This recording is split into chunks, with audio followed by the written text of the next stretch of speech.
Sesame Street 1, 2, 3. Two great games in one. Learning fun with your pals from Sesame Street.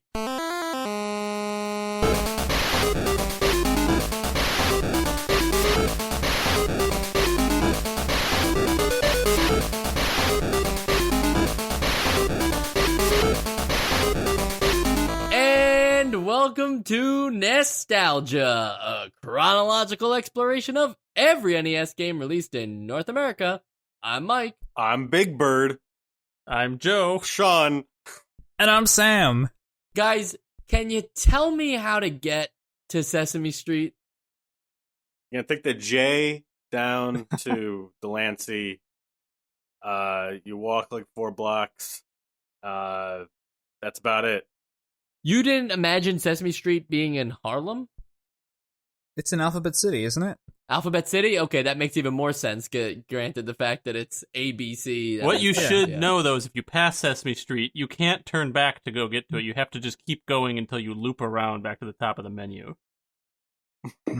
Oh, you have opened a can of worms on us, Joe. Like, we're not talking games. We're talking Sesame Street, okay? Just the world of Sesame Street right now. We'll get to the game, which may or may not have a menu that makes no sense whatsoever. Sesame Street. What's the deal, Sean? Like in general? What's the deal with Sesame Street? Well, if you don't know, Sesame Street is a children's edutainment show that has been running for decades. And they made video games about it. I'm not sure what you want me to say. I think you've covered a lot of the ground of Sesame Street. Sam, would you mind telling us your personal experiences with Sesame Street? I remember really liking you gotta put down the rubber ducky if you want to play the saxophone song with Bert and Ernie. That, I think, was my favorite. And I remember when, I think Elmo had a worm that went to the moon at one point, which was pretty cool, that worm did that. Okay. And also the puppets. I don't know if we said that, but they're are they puppets? I thought some they of were them. people. They're Muppets. Yeah, I think they're Muppets. Oh, right, I forget. Yeah. Which leads me to my final question for Joe. Joe, The Muppet Show, Sesame Street, same universe? Well, you got Kermit the Frog in there, and he kind of crosses over. He kind of connects the two, so I think it's part of the like an extended universe kind of thing. Yeah, I'd say so. So imagine a world where Disney cares as much about like the Muppets and Sesame Street cinematic universe as they do, say, the Marvel cinematic universe. What kind of video game today would you expect from Sesame Street? That question maybe like just a Wii threw game. Sean off. Yeah. He was like, just spit. "What do you mean?" If you saw his video right now, he spit into the camera. He was taking a sip of coffee, spit it out into the camera. I can see him making a Wii game. Yeah, like a Wii game now. They'd make a Nintendo Yeah. Wii game now for Sesame Street. Yeah. I want the balance to board. see like a Yeah. Bethesda style RPG, where you go around talking to all of the Muppets and doing quests for them. Oh, I like Oscar the that. Grouch is going to have the best quest. Yeah. I don't know if it has to be a Bethesda style in the sense of like the way that their games play out, but I would love to have like their kind of dialogue tree. Yeah. In a Sesame but no, Street it needs game to where you're be just- Fallout 3/Oblivion era, like the entire world pauses and then you just sort of like very awkwardly pan to their face, and they just sort of like Oscar the Grouch is telling you his life story about how he became in a trash can. It would be perfect. Yeah, you character customization. Do you want to be a Grouch? Do you want to be an Elmo? You can be a pick Muppet or a person. Yeah. Yeah. And it's called Sesame Street Outer Burrow, and the whole time you're trying to figure out how to get to Sesame Street. I love and then it. when you get there, you realize it's been nuked. Yes. Oh, Perfect. geez, yeah. Guys, our preschool audience is going to be through the roof after this episode. We're going to have such an uptick in preschool listeners. Yeah, I was thinking about that we probably, for this episode, should avoid curse words like shit and Yes. ass and stuff like that. Yeah, Yeah. we shouldn't say things like that. I won't say any of So- those things. We're not gonna talk much longer about Sesame Street in general. Like, this episode's gonna be over sooner than you guys know it. But Sesame Street 1, 2, 3 on the NES is actually, as I mentioned in the back of the box, 2 games in one. Wow, what a value. Have we ever seen a game be released on the NES before that wasn't first released separately and then joined together in some kind of desperate cash grab attempt? Okay, but just as a baseline here, like the term game here is meant very loosely. Because it could also have been marketed as 16 games in one. Yeah, I was going to say the same thing. So I think we should do 16 episodes on this for each game mode. Yes. So, I mean, you could call it half a game, 2 games, 16 games. I'm going to go I'm going to err on the side of like maybe a quarter of a game. I think it's a game. I would say that these both qualify as games. I understand that they might not qualify as 2 separate games, but that's probably your one cartridge bias. Had this game been released on 16 different cartridges, as you were suggesting, Joe, I bet you would think this is 16 different really bad games. Just because it's on one cartridge doesn't mean that the quantity has changed. I bet you if they released this on 16 cartridges, they would have never made it to number 16. They'd have to do it all at once. Yeah. Okay, so, we've got Ernie's Magic Shapes, which teaches you about shapes and colors. And then we have Astro Grover, which is where the 1, 2, 3 part comes into play.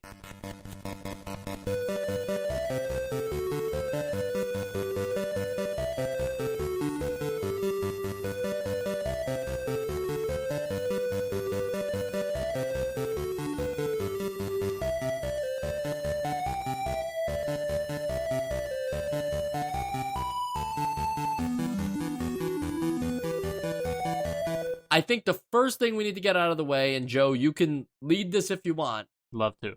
There is a menu system in both of these games, and it is probably the least child-friendly menu design I can think of.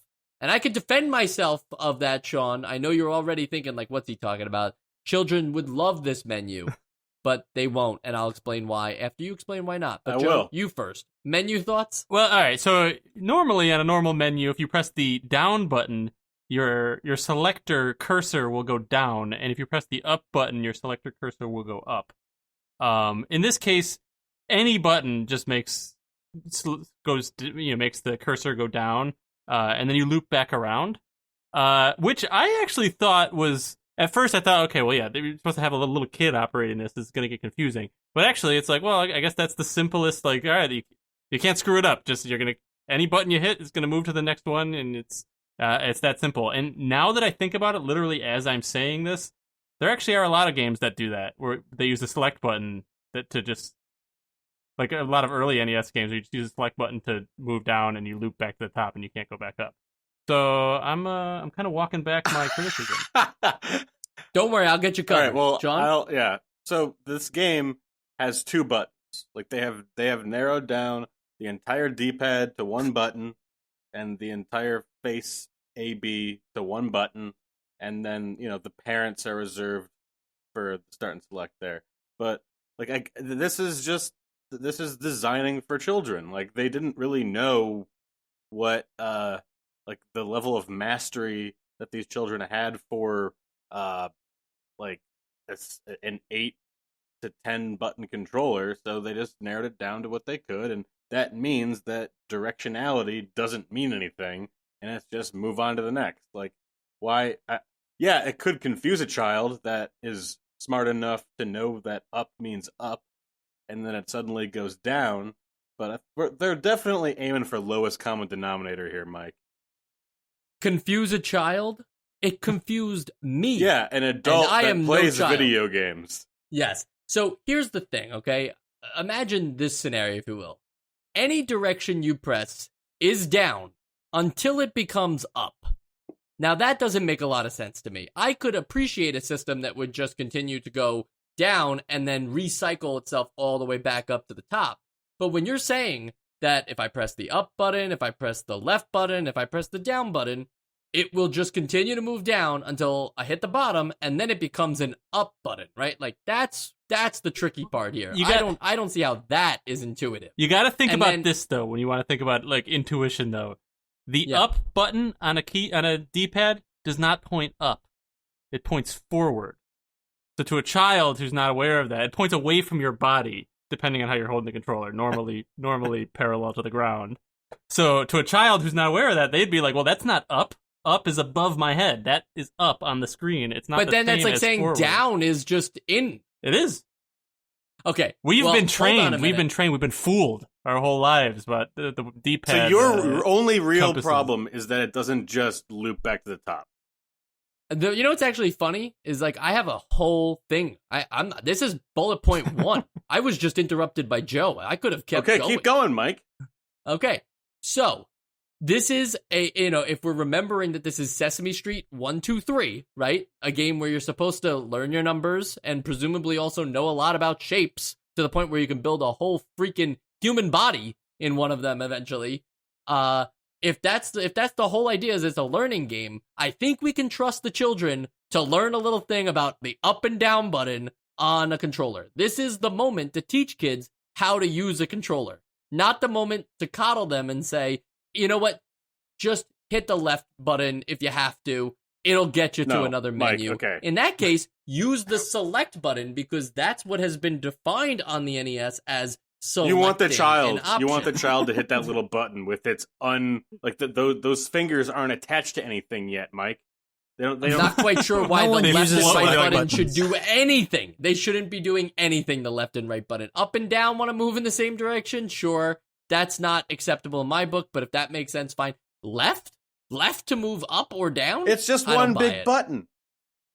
No, see, I understand that, but we're not But you're- teaching the child anything. Yeah, but you when we want do that. to teach the child how to use a controller. That is not like this is 1989. Video games are brain rot. They're not supposed to be teaching them So- how to play games. They're supposed to be teaching them about shapes, colors, and numbers. So I gotta wait until Sesame Street up, down, left, right starts select until I can figure out how to use a controller. That's the game where they'll teach me how to use one. No, I don't think Sesame Street's your place to go to about controllers. If they wouldn't teach a child about a controller, like they wouldn't just bother to do it in a manual, then they shouldn't be bothered to teach a child anything on a video game. They should have just stuck to the books. I feel like that is, I don't know, I guess that's a weird stance. It's a weird stance that if you don't want to teach a child about video games, you shouldn't teach a child about anything. No. I'm saying you shouldn't teach them anything via video games if you're not prepared to teach them how to use a video game controller. Like, that's like saying don't teach a child what the keyboard does, but have them play Sesame Street teaches Mike, typing. the game isn't for it's not how to teach them how to use the controller. They have simplified the controller to maximize the ability to teach them about shapes, colors, and numbers. All right, so you go ahead and you are in Ernie's Magic Shapes, and you're in there and you're looking through the menus, and all of a sudden you're like, you know what I'd like to do? I'd like to actually play Astro Grover instead. Well, for that, you got to hit the reset button on the console. You're trusting a child to do that? No, the parent is supposed to watch them.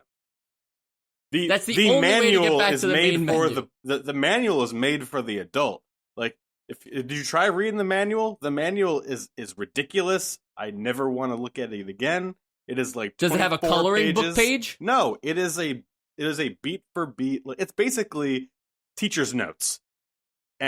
But my point here, and I think you're trying to play this up a bit, as I am. But the controller, it's neither here nor there, Mike. You're saying it's very respectful of them to not sell a separate 2-input controller specifically for Sesame Street 1, 2, 3, where there is one button that does directions and another button that just does all things. Why scalp these single No, mothers? you're saying that's very generous of them. That's very generous of them to not like sell a Big Bird style controller where his left feather does the directions and his right feather does the selecting. That would be predatory. I think this is where Rob could have really come in handy and saved the day. All right, that's enough about the menu. I know I'm right, so I don't really care otherwise. I know they meant. I know you're not they right. Completely failed. They completely failed. I know you're going to edit me saying that out, though. I'm going to edit you out the entire show. And you're just going to sound like a lunatic, just like arguing with yourself. So, Ernie's Magic Shapes. I didn't sign up for this. Shapes? I have to learn about shapes and colors like, you and know, identifying matching stuff. Like, this is a game about numbers. Well, I mean, it's it's geometry, right? Like, geometry is sort of mathematical. 3 points, 4 points. That's the first good argument you've made this episode. Absolutely not. You just have it. You just have a thing. You just have a thing for the controller that you need to educate people on the controller. We're not speaking anymore. Sam, please talk us through Ernie's magic shape for a little, this way I can cool down. Yeah. Sam, please talk. No, I like the fire. First of all, I'm on Team Sean. I think the controls are fine. Second of all, Ernie's magic numbers. Or no, Ernie, what is this? Shapes? It would make Magic sense if it was Ernie's magic numbers in a game that's called Sesame Street 1, 2, 3. You could, if you're actually, you know what? If you're advertising that it's 2 great games in one, why not call it Sesame Street 1, 2, 3 and Shapes? That's only 3. That's 3. Oh yeah, I agree with Sean on the controller point. I will say that I was thrown off by Ernie's magic shapes being the first thing on this game, which is not 1, 2, 3, and then the counting being the second thing. So I get 1 point to each of you. All right. So the shape game, so there's different versions of this game. The most basic one is Ernie will hold up a shape, and then you have shapes that are cycled through, and he'll show, and you can use any button on the D-pad to move to the next shape. And when you see the shape that is the same shape as the shape that Ernie's holding up, then you press the A button, and he lets you know if it's the right shape or not. That's true. Now, what makes it? That's it. Yeah, what makes it magic though? Well, Because it's Ernie's magic shape. Ernie is the conjuring particle shapes. effects. The Yeah, where are they particle coming effects are from? Crazy. I'd like to see you conjure a shape. And I do want to be clear that Ernie conjuring the shape makes it magic. The rabbit and the hat, usually associated with magic, not magic, because if you look carefully, the rabbit is just coming from behind the hat. He's not coming from out of the hat like a magic rabbit does. He's just behind it. That's true. Also, what's up with the rabbit? Whether you choose the right shape or not, it seems like he's not that satisfied. Like, he's angry that you got it It's right. shapes. I mean, he doesn't really care. It's a And rabbit. when you get it wrong, he just kind of like has this smug look. He comes out from like behind the hat and he's like, not that All right, one. Mike, here's the thing. Here's the Not thing. that one. I think you are projecting something onto this rabbit. I think that this game, the whole magic shape collection, is actually a very comforting sort of game for children, because there's no real, like, it's not making you feel bad that you got the shapes wrong. Like, they're just like, try again. That wasn't it, but you're doing okay. Just like, nuh-uh. But like in the other game that we'll get to, it actually goes like, you're wrong, you're stupid. Try again, you idiot. So I think that this is a much nicer, the nicer half of the game here, the rabbit included.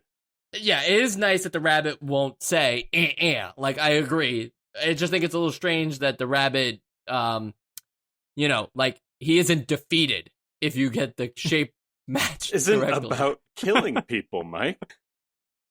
It's Sesame Street, so I get that. All right, here's the thing, though. So you're matching shapes, right? You're like, here's a circle, and then they're like, cool, here's another circle. And you're like, yes, I agree. And then you get that. That's a win. Then in the next level, it's like, here's a circle of another color. Match the circle and the color. And it's like, no problem. Can do that as well. But the shape designs in the later levels were actually like pretty wild. I think people thought I was joking when I was talking about like assembling a human body. But eventually it goes from like, okay, here's a traffic light, red, yellow, green. You gotta now like reassemble that. And you're like, cool, I did that. And Ernie's like, okay, you might have done that, but how about you do a whole like human body made out of shapes? And it's like, here's a circle, here's a rectangle, here's a bunch of smaller rectangles for the arms and legs. And you have to like notice the pixel patterns on them. And it's like, oh yeah, this is the same game that kids aren't supposed to know how to use a controller. I'll say that there were a few times later where I was like, oh yeah, there's a long rectangle, there's a long rectangle. There's a couple that are like, they're not like significantly shorter than each other. They're like literally a few pixels shorter. And like when I look closely later, I'm like, okay, I guess that is a little shorter. but it's like they're trying to trick us, let alone preschoolers. For some of them, only on that last round. The main problem I have with this, like the create a human being, it's not about accessibility with the controller. It's not about anything other than like, this is boring. Like, imagine, like, you could probably keep a toddler like entertained with like those, like creating like a cherry out of shapes, but I don't think you can keep a toddler entertained when you have like, this is a 40-piece human puzzle. We're gonna go one by one. It's gonna take about 30 seconds to place each piece. I don't think that would keep anybody entertained, to be honest. And then there's like a hummingbird too. It's insane, the shape that they want you to do. Joe, you got onto something though about like not being certain yourself, and that's like what I wanted to talk about as well with both these games, but specifically the shape one because it's so easy.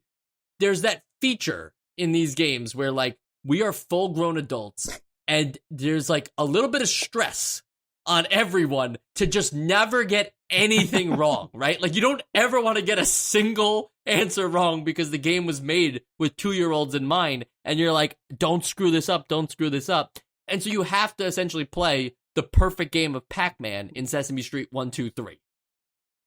Well, I mean, I wasn't feeling that pressure. I was just like, okay, this is fine. And then there was one that just like, I was just like, oh yeah, that looked exactly like that one. And then it was wrong. And then when I looked closer, I was like, oh, okay, I guess it's a few pixels shorter. Like, I don't know. Maybe I need to go back to preschool. I don't know. Joe, are you saying that you don't have the same insecurities that Mike does? I wasn't saying that, but I'll let you guys. You guys have had your own little argument here, so I'll let you guys hash that out. Joe has accepted his deficiencies. That's all. And also, like, Ernie looks really good. Like, he has great graphics. Yeah, this is great pixel art. Like I said, they've got a lot of cool particle effects too, which I haven't seen before. Like, it looks like 3D magic. I think that's where the magic comes from. All right, so that's going to be it for Ernie's magic shape. I had another essay that I wanted to. I wrote something. You sure? Down. You're sure? I mean, I guess not, Mike. No, go ahead. Go ahead. No, I don't want to anymore. All right, that's fine too. Because now we're gonna move on to the two of the 2 in 1. I don't know. I guess Astro Grover. We're gonna move on to Astro Grover. Finally, the 1, 2, 3 part comes into play. Sean, walk us through Astro Grover. So in Astro Grover, you play the part of Grover, who is a blue creature, who must interact with a UFO that has come from some unknown planet. The UFO will send out up to, I guess, 9 of its crewmen, and since mathematics is the universal language that we expect aliens to at least be able to communicate with, like formulas and constants, we think that this is how they would speak to us. So you would either identify the number of alien crewmen in one of the games, or you could add and subtract crewmen that go back into this UFO. And then there's also you get to work at the space agency, and math is what powers them to take off. I would say that that's all accurate, and I agree with your assessment that the aliens in us would communicate most likely through math before anything else. But it also felt like a Rick and Morty show me what you got moment, where it's just like they have the aliens in front of you and they're like, oh, you think you guys are like an advanced civilization? Count these aliens. Yeah, it feels like they're holding houses in a neighborhood hostage, and if you only by getting the correct answer of aliens will they like release it from this weird force field that they have void around. I didn't actually forget. I forgot about that reading. Yeah, you're right. Because they actually will, when you get correct answers, they will recolor in the neighborhood block, which is presumably Sesame Street. Yes. So they are holding Sesame Street, a place that children all across America hold dear. Hostage. Yeah, it's like, which well, is, if there's ever any reason to learn your numbers, like now's the time because your good friends are in danger. The stakes have never been higher for numbers. originally I was going to suggest that like this is the like game for 4 and up, whereas Ernie's Magic Shape is for 2 and up. But now that I also realize that this has like a little bit of a hostage motif, I definitely recommend this for only 4 and up. I say this is PG-13. PG-13, you get 1 F word. So I don't know if that happened here or not. I didn't play all the way through. I give it to Ernie when he's looking for his duck. Like, where the fuck is my duck? That's it. Whoa, that's all I get. We said no curses. We can bleep that. We get 1. Oh, we each get 1. Right. We're PG-13 show. Yeah. Very good, very good. Guys, where's Big Bird? He's in the letter one. Okay. That you just comes know up. that. Yeah. You looked ahead. You looked No. ahead into the Sesame Street games. No, in the letter one, in the ABC part. Yeah, that has not been released yet. This is 1989. Yeah, we're talking about 1989. I would. What game did you play? Did you just reveal Maybe you yourself should have paid as attention time to traveler? these number counting lessons. What game did I play? Did the aliens We're all reveal just themselves? attacking Sam. Wait, what game did I play? You played the compilation double pack. Did you play the We ABCs? will get there. We will get there. Wait, were we not supposed to play the ABC? No, just That's 1, a 2, different 3. game. Oh, See, you'd think that this podcast is so easy a child could do it because it's just chronological order, but somehow, every now and again, somebody fails us on the show. Well, look at the bright side. In Sean, 2.5 and years, you can take a day off and not play that game and just become prepared. so was the When we're Ernie ready to one record that. where he's in the bathtub not part of it? That's no. That was a Not dream, part. actually. Well, I take back my F word then. I'm gonna save it for another Alright. time. That's fine. You're giving us a little hint into a future episode, so that sucks that we have to talk about this all over. Oh, again. my bad. However, should there have been points or like a high score of some sort in this game? Like, should there have been some kind of way for children to keep progress? Are you saying of how many that shapes should in a they row? have been graded? You mean give them more numbers? Should they get like an F if they get like the first one wrong and an A if they get like all of the 7 shapes or numbers? But yeah, not correct? before they've even played Sesame ABC. They're not even going to know what the heck those shapes mean, those symbols Right, mean. they should be graded on a scale of 1 to 100. They should be graded on a scale of like circle to diamond or something that they'll understand after Right, playing right. this game. I think that you're despicable. And I wouldn't do that. I wouldn't suggest. You know me. I hate high scores, so I would never suggest adding a high score. I just thought it was funny that like this game is so inconsequential. It doesn't matter if you get things wrong. It doesn't matter if you get things right. So why play it at all? Look, let Because me we have say to. let me It's say a supposed to good be thing about rewarding. this game. Let me say a good thing about this game is I went into this thinking, okay, no way are they going to be able to make a functioning preschool game that's like not going to be a mess for a preschooler. Just knowing the games that we've seen that like look like a mess or are confusing anyways, this I think would fulfill its purpose of being like educational for a preschooler. I think it's on. I mean, not that I know really what's out there, but I feel like it's probably on the level of like some game you can download on your phone today for your preschooler to play. Like I feel like a toddler could play these games, which I was thinking it was going to be like, no way is it going to work out that way. Kids today are like they're like writing essays when they're 1 years old. Yeah, Right. I think that I think you're right, Joe. That it's definitely navigable. And I think it does need like a parent to be there to sort of put them in the right direction, like tell them what buttons are.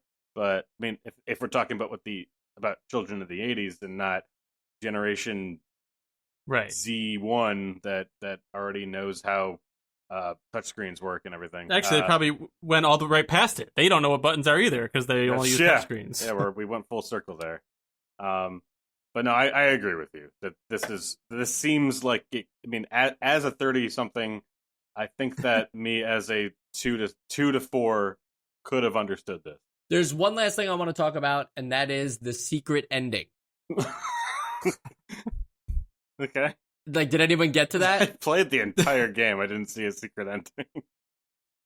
Well, there's the usual ending, and then there's the secret ending. Okay. I think you're fucking with me. Is the secret ending the Sorry, that's is your the secret one. ending the game mode? That's now 2 for the whole show. Yeah, now we're R. God damn it. No, mine's for Oh, the next shit. show. Wait, is this the Joe, you were secret ending? suggesting- Is the game? There's an entire game mode that we didn't talk about. What are you I'm talking not- about? I'm not joking. There's 3 satellites at the bottom of the screen, and they shoot like a beam in like a triangle, like a cone Oh. formation towards a bunch of aliens. Yeah, and you that have was to- that was the part where I That's meant like counting. where you work at the space agency. Oh, gotcha. Yeah. Yeah. So that's because I think so far we've only explained the houses one, like That's what true. you do there.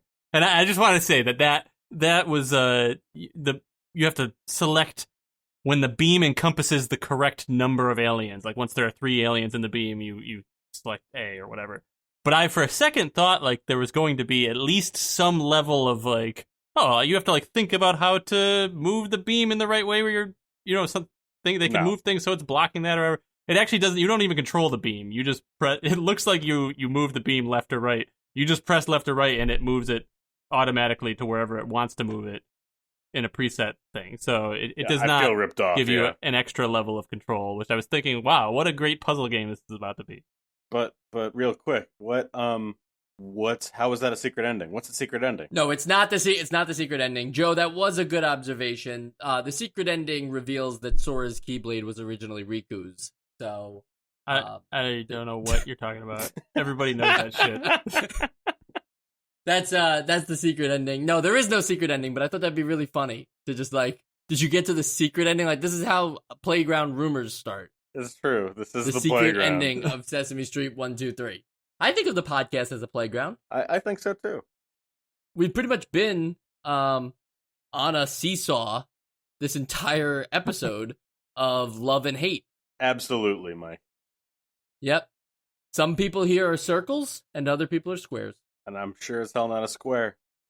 I'll be honest. I'm fuming that you just got me with that Soros thing. I can't even finish. I can't even finish this episode. Can't believe it. Can't believe I fell for it. That's funny. And all right, last thing. Rare made this game. Nice.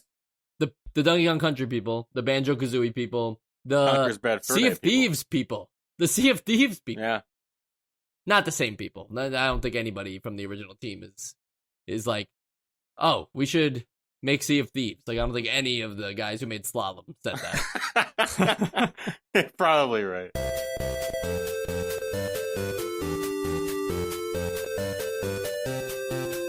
And we'll be playing Sesame Street ABC, not as early as Sam, but we will get there. I know he got like some kind of review copy or something. But we will be playing Sesame Street ABC on the NES. Make no mistake, we play every single game.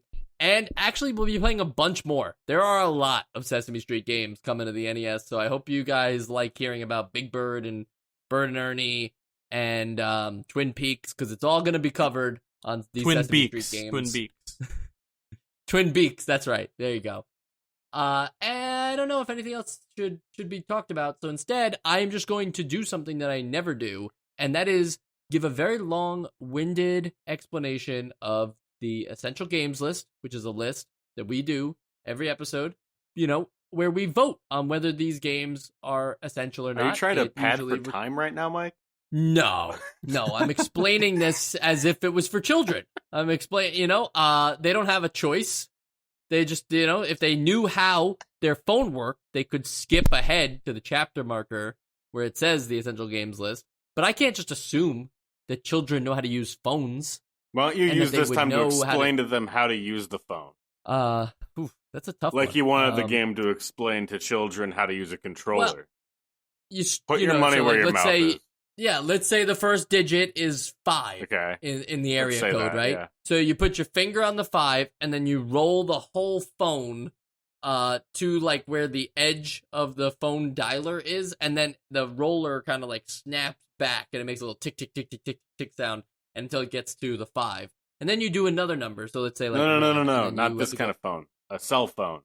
An iPhone. I think we should start with rotary phones and then we'll work our way to cell phones. Like if we, like it's natural. I don't think kids are just going to get what a phone is right off the bat. Figure if we start with numbers, that'd make a lot more sense. Clearly that's where Sesame Street's head was.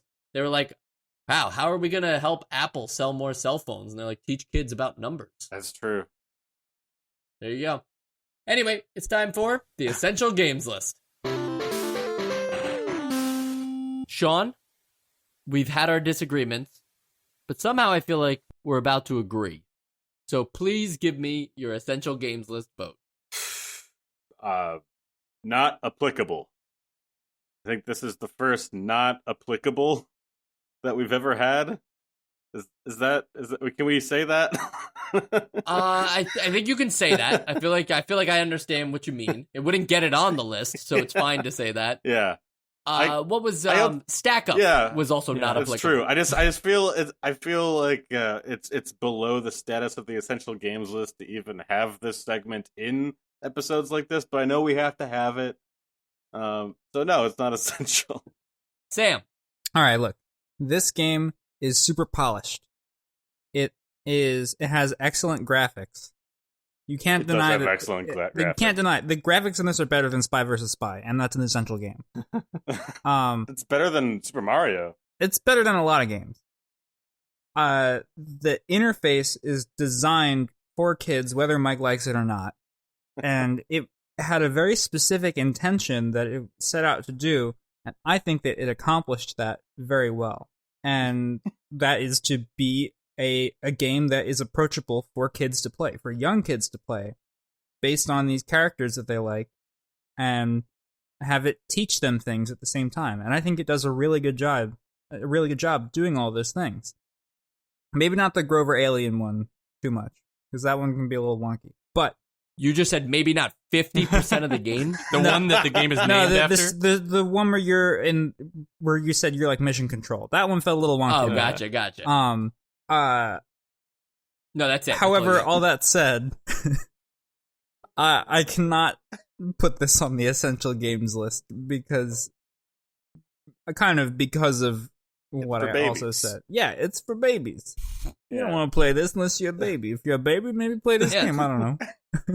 That's why I didn't want Metroid on the essential game. Oh, man. Shit. We are getting hot takes. All right, Joe, give me your vote. All right, so just addressing the not applicable thing, I feel like if anything, the reason it wouldn't be applicable is not because it's a non-game like Stack Up, but because it's not what it was trying to do.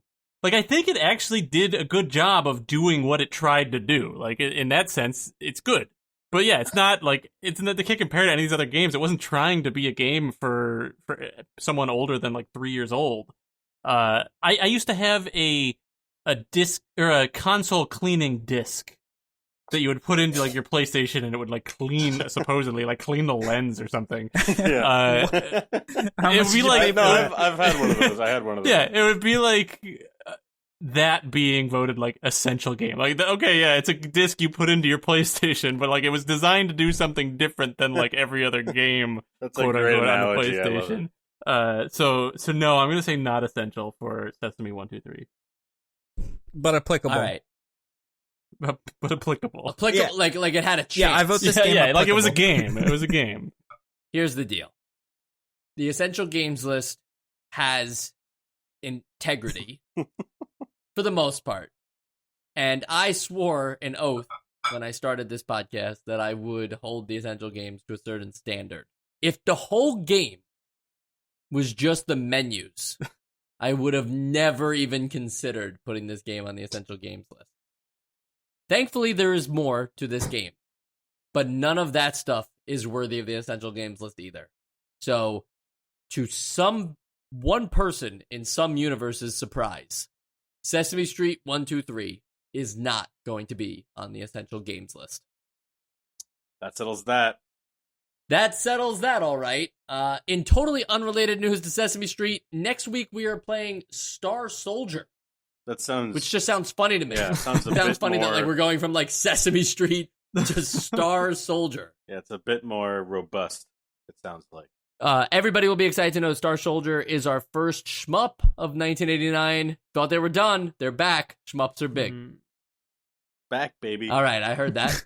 All right, this has been an episode for sure. Somehow 41 minutes. Not proud of that, but we did it. We'll continue to do it. Hopefully you guys listened to the entire episode. If you did, why don't you tweet at NostalgiaCast with 456, the natural next three numbers after 1, 2, 3. Sean, what are some other natural numbers? 258 over 2. Oh, very good. Close. Isn't E Yeah, a whatever, natural number? But I don't. What's I don't that? care. Like the mathematical concept? oh, that's good. I like that. That's a natural number. Joe, one more natural number, please, for before we go. I'm gonna go my lucky number 8. All right. This has been Nostalgia. We have been Mike, Sean, Joe, and Sam in that order. The same order every time. Unless one of us isn't here, in which case you'll know as soon as you listen to the Every episode. time. Speaking of listening to episodes, you can always listen to episodes on the podcast player of your choice. Think about how you're listening to this episode right now. There's a good chance if you just like hit the back button or go back to a certain menu, you'll find the rest of the episodes. And you should listen to all of those too, because every Friday at 8 a.m., I'm releasing these bad boys. I don't even care. Whether we make I don't them or even care not. if they're finished or Yeah. not. Yeah, they're just happening. Except for Adventure Island, that episode not out yet, but it will be. And one day that this reference won't make any sense. I'm Michael Esposito. You can find me at Esposito Film on Twitter, and we'll be talking to you faster than 1, 2, 3.